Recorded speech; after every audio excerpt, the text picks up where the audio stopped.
नमस्कार दोस्तों और मेरे प्रिय आध्यात्मिक जिज्ञासु, आपके अपने चैनल पर आप सभी का एक बार फिर से हार्दिक अभिनंदन। अपनी श्रीमद् भागवत यात्रा में आज हम एक ऐसे अध्याय में प्रवेश करने जा रहे हैं जो ज्ञान और कर्म के संबंध को और भी गहराई से स्पष्ट करता है। यह चतुर्थ अध्याय ज्ञान कर्म संन्यास योग। यदि पहला अध्याय मोह और विशोध का दर्पण था, दूसरा आत्मा की अमरता और स्थिति प्रज्ञता का विज्ञान और तीसरा कर्म की अनिवार्यता तथा निष्काम कर्म का मार्ग, तो ये चौथा अध्याय हमें ये समझाता है कि कर्म करते हुए भी ज्ञान की परम स्थिति को कैसे प्राप्त किया जा सकता है। यह अध्याय कर्म और ज्ञान के बीच के विरोधाभास को दूर करता है और बताता है कि कैसे सच्चा ज्ञान कर्म के माध्यम से ही प्राप्त होता है और कैसे ज्ञानी व्यक्ति भी कर्मों में लुप्त रहते हैं, उनसे अछूता रहती है। भगवान कृष्ण यहाँ अपने दिव्य स्वरूप अवतारों के रहस्य और ज्ञान यज्ञ की महिमा का भी उद्घाटन करते हैं। यह अध्याय हमें कर्म के वास्तविक स्वरूप को समझाने में भी मदद करता है कि कर्म केवल शारीरिक क्रिया नहीं बल्कि एक मानसिक और आध्यात्मिक प्रज्ञा का भी होता है। आइए इस अंत्य गुण और महत्वपूर्ण अध्याय के गहराई में उतरते हैं और उन शाश्वत सत्य को आत्म स्वीकार करते हैं जो भगवान कृष्ण ने अर्जुन को दिया और जो आज भी हर कर्मशाली और ज्ञानी लोगों या आत्मा के लिए उतने ही महत्वपूर्ण है। इस अध्याय का आरंभ भगवान कृष्ण एक आश्चर्यजनक रहस्य द्वाटन से होता है। वे अर्जुन से कहते हैं कि उन्होंने ये सनातन योग का ज्ञान प्राचीन काल से सूर्यदेव विवस्वान को दिया है। विवस्वान ने मनु को और मनु ने ईश्वर को दिया है। इस प्रकार ये ज्ञान परंपरा से प्राप्त होता है, लेकिन समय के साथ ये लुप्त हो गया है और अब वे ये गोपनीय ज्ञान अर्जुन को दे रहे हैं। अर्जुन इस पर आश्चर्यचकित होते हैं क्योंकि कृष्ण उनके समकालीन थे और उनसे छोटे थे। वे पूछते हैं कि कृष्ण ने ये ज्ञान इतने प्राचीन काल में कैसे दिया होगा। इस पर भगवान कृष्ण अपने दिव्य और अव्यक्त स्वरूप को रहस्य तोड़ने करते हैं। वे कहते हैं कि उनके और अर्जुन के अनेक जन्म हो चुके हैं, लेकिन अर्जुन को वे याद नहीं है, जबकि कृष्ण को अपनी सभी जन्म याद है क्योंकि वे जन्म लेते हुए भी अजन्मा और अविनाशी हैं और सभी प्राणियों के ईश्वर हैं। ये हमें भगवान के अवतार का गुण सिद्धांत समझाता है। कृष्ण कहते हैं कि जब जब धर्म की हानि होती है और अधर्म बढ़ता है, तब तब वे स्वयं को प्रकट करते हैं। यदा यदा हि धर्मस्य ग्लानिर्भवति भारत अभ्युत्थानमधर्मस्य तदा मान सृजाम्यहम्। अर्थात जब जब धर्म की हानि होती है और अधर्म बढ़ता है, तब तब मैं स्वयं को प्रकट करता हूँ। वे आगे कहते हैं कि साधु पुरुषों का उद्धार करने, दुष्कर्म करने वाले का विनाश करने और धर्म की स्थापना करने के लिए वे हर युग में प्रकट होते हैं। परित्राणाय साधूनां विनाशाय च दुष्कृतां धर्म संस्थाय स्थापनाय संभवामि युगे युगे। अर्थात साधुजनों की रक्षा करने के लिए, दुष्टों का विनाश करने के लिए और धर्म का स्थापना करने के लिए मैं हर युग में प्रकट होता हूँ। ये हमें सिखाता है कि जब मानव समाज में धर्म का पातन होता है और अधर्म का बोलबाला हो जाता है तो संतुलता स्थापित करने के लिए एक दिव्य हस्तक्षेप की आवश्यकता होती है।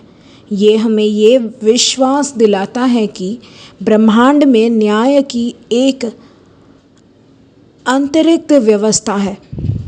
कृष्ण ये भी बताते हैं कि उनके दिव्य जन्म और कर्मों के जो तत्व से जान लेते हैं वह शरीर त्यागने के बाद फिर से जन्म नहीं लेते, बल्कि उन्हें ही प्राप्त होते हैं। ये दर्शाता है कि ईश्वर के स्वरूप और उनके कर्मों को समझाने की मुक्ति का मार्ग है। यह अध्याय इस बात पर भी जोर देता है कि ज्ञान कोई व्यक्तिगत उपलब्धि नहीं है, बल्कि ये एक प्राचीन और पवित्र परंपरा का हिस्सा है। जिस गुरु शिष्य परंपरा के माध्यम से शिक्षित किया गया है, ये हमें सिखाता है कि सच्चे ज्ञान को प्राप्त करने के लिए विनम्र मंत्र और परंपरा का सम्मान आवश्यक है। इस अध्याय का एक बहुत महत्वपूर्ण पहलू कर्म, अकर्म और विकर्म से सूक्ष्म भेद को समझाना है। भगवान कृष्ण कहते हैं कि बुद्धिमान व्यक्ति भी ये समझने में भ्रमित हो जाता है कि कर्म क्या है और अकर्म क्या है। कर्म को भी जानना चाहिए और विकर्म को भी जानना चाहिए तथा अकर्म को भी जानना चाहिए, क्योंकि कर्म की गति गहन है। यहाँ कर्म सामान्य कर्तव्य कर्म नहीं है, ये कर्तव्य के उन पहलू का कर्म है जो हम सामान्य में करते हैं। विकर्म निष्पक्ष या पाप कर्म है और अकर्म वह अवस्था है जहाँ व्यक्ति कर्म करते हुए भी उससे बंधन से मुक्त रहते हैं। कृष्ण इस रहस्य को समझाते हैं कि जो कर्म में अकर्म कर देखते हैं और अकर्म में कर्म देखते हैं वह मनुष्य में बुद्धिमान है। वे योगी और सभी कर्मों को करने वाला है। ये एक बहुत गहरा दार्शनिक बिंदु है। इसका अर्थ है कि व्यक्ति कर्मों करते हुए भी अपने आप को उसका कर्ता नहीं मानता। वह जानता है कि सभी कर्म प्रकृति के गुणों द्वारा हो रहे हैं और वह स्वयं केवल एक माध्यम है। फल की आसक्ति नहीं रखता और अहंकार से मुक्त रहता है। ऐसे व्यक्ति कर्म करते हुए भी कर्म में बंधन से मुक्त रहते हैं। यहाँ अनास्तिक और अहंकारी का स्थिति है। इसका अर्थ है कि निष्क्रियता या कर्म का त्याग भी वास्तव में एक प्रकार का कर्म ही है, जिसके अपने परिणाम होते हैं। यदि कोई व्यक्ति बाहर से कोई कर्म नहीं कर रहा, लेकिन उसका मन विषयों का चिंतन कर रहा है, तो वह भी एक प्रकार से कर्म ही है। यहाँ यदि कोई आवश्यक कर्तव्य कर्म का त्याग कर रहा है, तो वह निष्क्रियता भी एक नकारात्मक कर्म है। ये हमें सिखाता है कि कर्म का वास्तविक स्वरूप उसकी बाहरी क्रिया नहीं है, बल्कि उससे करने वाले के आंतरिक भाव, उसके चेतना और उसके आस्तिक में निहित है। एक व्यक्ति बहुत से कर्म कर सकते हैं और फिर भी शांत और मुक्त रह सकता है यदि वह अनास्तिक भाव से करता है। वही दूसरा व्यक्ति कोई कर्म ना करके भी अपने मन की वासनाओं के कारण बंधन में रह सकता है। ये कर्म योग की परम सूक्ष्मता है जो हमें बाहरी दिखावे से परे आंतरिक भाव पर ध्यान केंद्रित करने की प्रेरणा देती है। भगवान कृष्ण इस अध्याय में ज्ञानी की परम महिमा का वर्णन करते हैं। वह कहते हैं कि ज्ञानी व्यक्ति के सभी कर्म ज्ञान की अग्नि में भस्म हो जाते हैं, जिसके समस्त कर्म कामना और संकल्प से रहित होता है और जिसके कर्म ज्ञान रूपी अग्नि में भस्म हो जाते हैं। उस मनुष्य को ज्ञानी जन पंडित कहते हैं। ये हमें समझाता है कि सच्चा ज्ञान कर्मों का नाश नहीं करता, बल्कि कर्मों के बंधनकारी प्रभाव का नाश करता है। जब हमें आत्मज्ञान को हो जाता है, तब हम ये समझ जानते हैं कि हम शरीर नहीं आत्मा है और हम कर्ता नहीं हैं। तब हमारे कर्मों के पीछे की कामनाएं और स्वार्थ समाप्त हो जाती हैं। जब कामनाएं और अहंकार नहीं होते तो कर्म फल उत्पन्न नहीं करते जो हमें बांधते हैं। ये ज्ञान रूपी अग्नि सभी संचित कर्मों और वर्तमान में किए जा रहे कर्मों के बंधनों को जला देता है। इस ज्ञानाग्नि के कई पहलू हैं। पहला पहलू आत्मज्ञान, अपनी वास्तविक पहचान को जानने की मैं शरीर नहीं बल्कि आत्मा हूँ।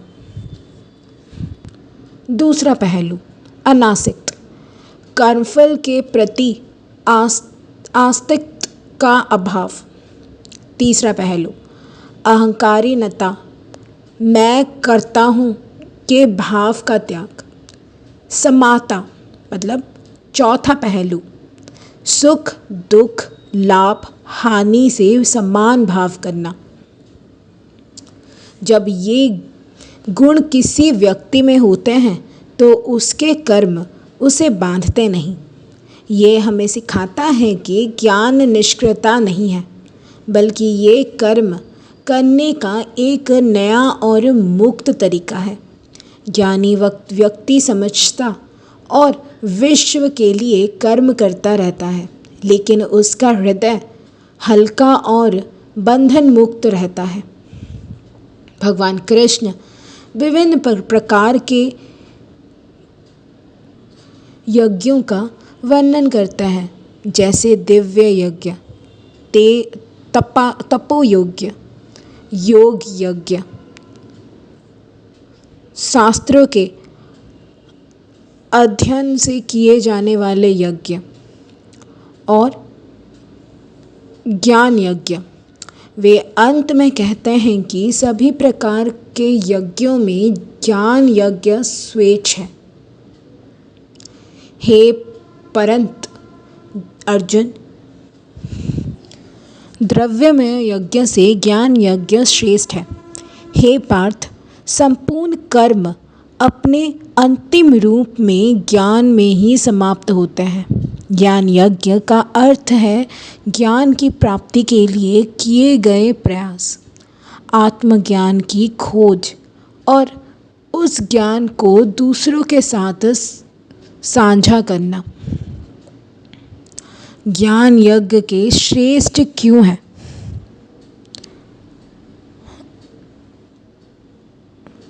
सभी कर्म अपने अंतिम परिणाम में ज्ञान में ही समाप्त होते हैं।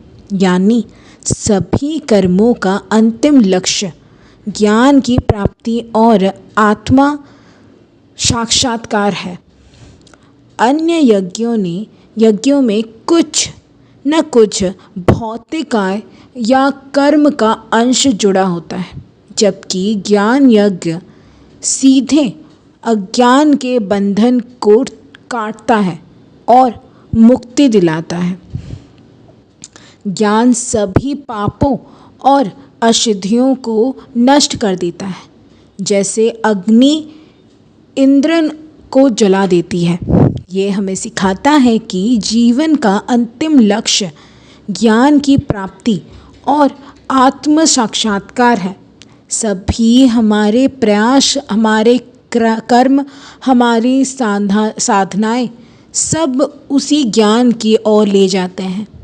इसीलिए हमें ज्ञान की खोज को प्राथमिकता देनी चाहिए और अपने जीवन को एक निरंतर ज्ञान यज्ञ में परिवर्तित करना चाहिए। ज्ञान प्राप्त करने के लिए भगवान कृष्ण कुछ महत्वपूर्ण गुणों पर जोर देते हैं। पहला गुण श्रद्धा। श्रद्धावान पुरुष अपनी इंद्रियों को वश में रखने वाला और ज्ञान प्राप्ति के लिए अत्यंत तत्पर रहने वाला ही ज्ञान प्राप्त करता है। ज्ञान प्रयास करके वह शीघ्र ही परम शांति को प्राप्त हो जाता है। श्रद्धा का अर्थ केवल विश्वास नहीं है, बल्कि गुरु और शास्त्र के वचनों में गहरा विश्वास है। ये विश्वास हमें ज्ञान के मार्ग पर आगे बढ़ने के लिए आवश्यक धैर्य और दृढ़ता प्रदान करता है। दूसरा गुण संयम। जो अपनी इंद्रियों को वश में रखता है वही ज्ञान प्राप्त कर सकता है। एक अनियंत्रित मन और अनियंत्रित इंद्रियां हमें ज्ञान से विचलित करती है। ये हमें आत्म अनुशासन का महत्व सिखाता है। तत्परता तीसरा गुण है। इसमें ज्ञान प्राप्त करने के लिए अत्यंत तत्पर और उत्साहित होना चाहिए। ये एक निरंतर खोज है जिसमें व्यक्ति को पूरी तरह से समर्पित होना पड़ता है। इसके विपरीत कृष्ण अज्ञानी संशयग्रस्त व्यक्ति के पतन को वर्णन करते हैं। अज्ञानी संशयग्रस्त व्यक्ति का पतन हो जाता है। ऐसे पुरुष के लिए ना ये लोक है, ना परलोक और ना सुख। संशय विशेष रूप में अपने गुरु और शास्त्रों के प्रति ज्ञान प्राप्ति में सबसे बड़ी बाधा है। ये हमें सिखाता है कि आत्मज्ञान का मार्ग पर विश्वास और स्पष्टता अत्यंत आवश्यक है। ये अध्याय कर्म योग का एक नई ऊंचाई देती है, जहाँ कर्म ज्ञान से ओतप्रोत होता है। ज्ञानी व्यक्ति भी कर्म करता है, लेकिन वह कर्म उसे बांधता नहीं। वह कर्मों के भीतर अकर्म को देखता है। उसका कर्म यज्ञ बन जाता है। ये हमें सिखाता है कि हमें अपने जीवन के प्रत्येक कर्म को, चाहे वह कितना भी छोटा क्यों ना हो, एक आध्यात्मिक साधन में कैसे बदल सकते हैं। जब हम अपने कर्मों को फल की आवश्यकता के बिना अहंकार से रहित होकर और एक बड़े उद्देश्य के लिए करते हैं, तो वो कर्म हमें मुक्ति की ओर ले जाता है। ये अध्याय हमें ये भी दिखाते हैं कि कैसे भगवान कृष्ण स्वयं भी सत्ता होते हुए भी लोक कल्याण के लिए नियंत्रित कर्म करते हैं। उनका जीवन स्वयं कर्म योग का एक उत्कृष्ट उदाहरण है। अध्याय के अंत में भगवान कृष्ण अर्जुन को कर्म के बंधन को ज्ञान की तलवार से काटने का और योग में स्थित होकर उठ खड़े होने का आदेश देते हैं। इसीलिए भारत अर्जुन, तू अपने हृदय में स्थित इस अज्ञान से उत्पन्न हुए संशय को ज्ञान रूप तलवार से काटकर योग में स्थित होकर युद्ध के लिए खड़ा हो जा।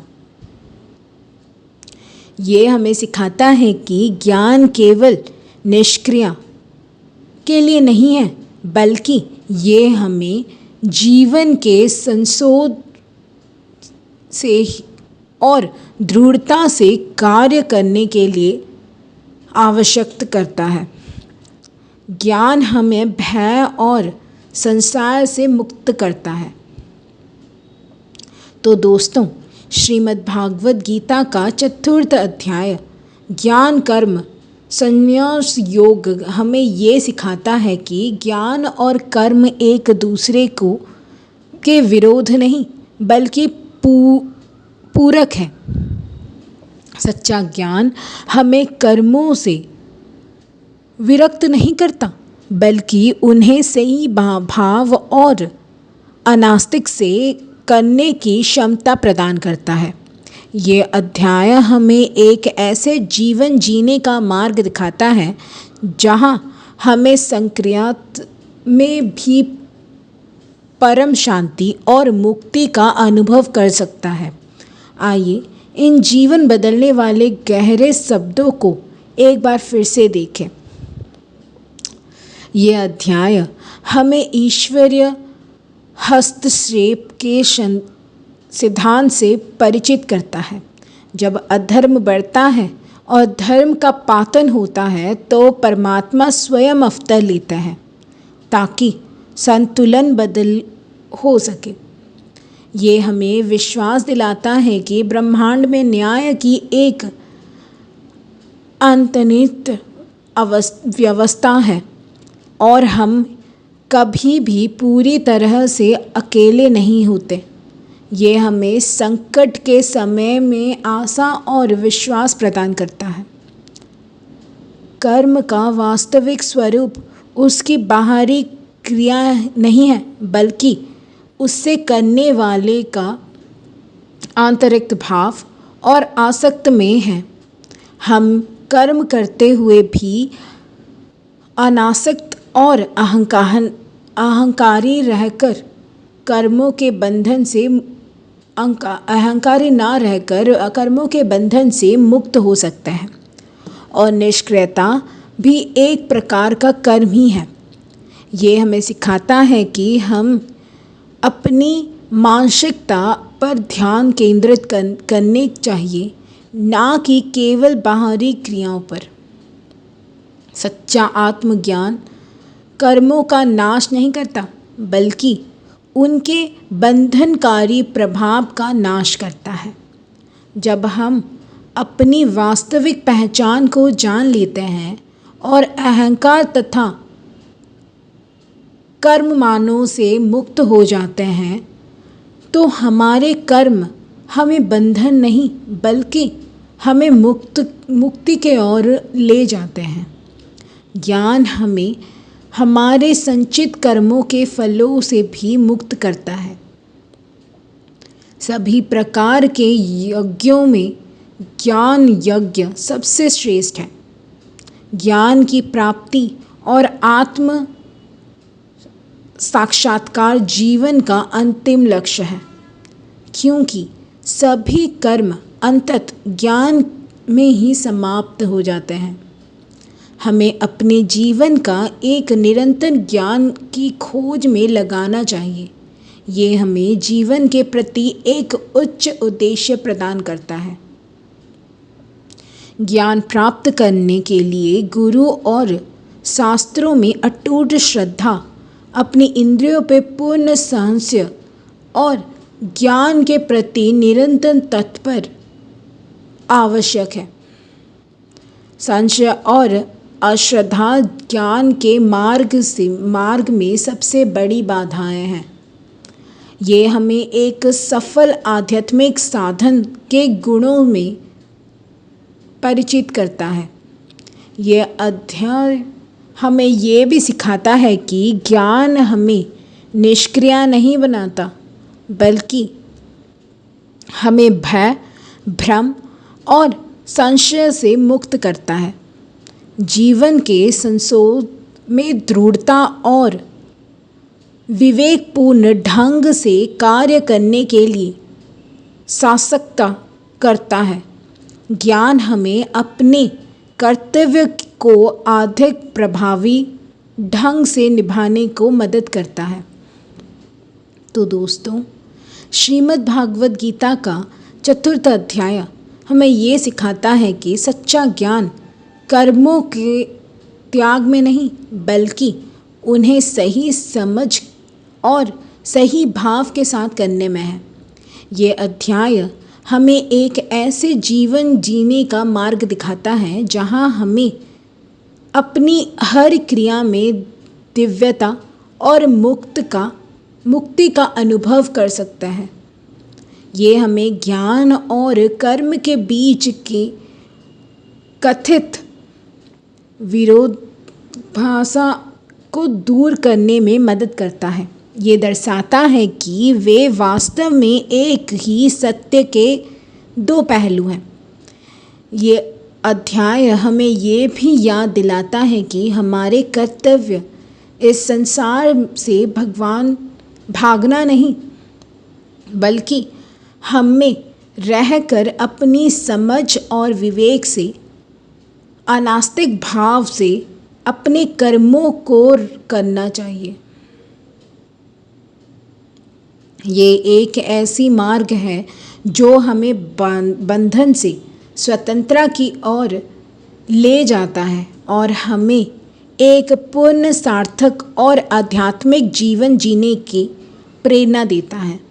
मुझे आशा है कि श्रीमद् भागवत गीता का 4th अध्याय की ये विस्तृत विवेचन आपके लिए अत्यंत अर्थपूर्ण रही होगी और आपको अपने जीवन के प्रत्येक कर्म को एक साधना में बदलने की प्रेरणा देगी। यदि आपको ये चर्चा पसंद आई तो कृपया अपने विचार और अनुभव कमेंट सेक्शन में अवश्य साझा करें। आपके प्रश्न और सुझाव हमें आगे बढ़ने को प्रेरित करेंगे। हम जल्द ही मिलेंगे गीता के 5वें अध्याय की गहन शिक्षाओं के साथ, जो कर्म संज्ञा और कर्म योग के अंतर को और स्पष्ट करेगा। तब तक के लिए स्वयं का ध्यान रखें, अपने धर्म के पहचान करें और पालन करें और प्रत्येक कर्म को ज्ञान के अग्नि में पवित्र करें। जय श्री कृष्ण।